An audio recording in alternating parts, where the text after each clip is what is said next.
Hello সবাইকে, কেমন আছো? জীবনের ব্যস্ততার জন্য তো আমি আমার ডেইলি লাইফেরই ভিডিও তোমাদের সাথে এখনও শেয়ারই করতে পারিনি, কিন্তু একটু সময় বের করে আমি বুধবারের ভিডিওটা ক্যাপচার করে রেখেছিলাম। সকালে উঠে জল খেলাম আর তারপরে খেয়েছিলাম একটু ইডলি, দেন তো আমি আমুল কুল খেয়ে একটু কাজে লেগে বললাম।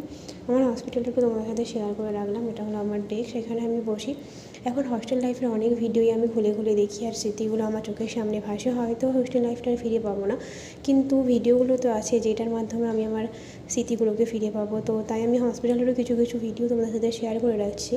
কতদিন এখানে কাজ করবো আমি জানি না, কিন্তু স্মৃতিটা আমার হিসাবে ফোনে থেকে যাবে। তোমরাও আমার সাথে এই স্মৃতির ভাগিদার হয়ে রয়ে যাও। তারপরে রুমে ফিরে খেলাম একটু তরমুজ খেয়েছিলাম, যেহেতু আমি বলেইছিলাম যে প্রতিদিন আমি কিছু না কিছু ফ্রুট খাচ্ছি। আর রাতে আজকে বুধবারে আমাদের হস্টেলে চিকেন দেয়, তো চিকেন খেলাম আর রাতে খেয়েছিলাম একটা আইসক্রিম। তো আজকে পর্যন্ত এতটাই, বাই।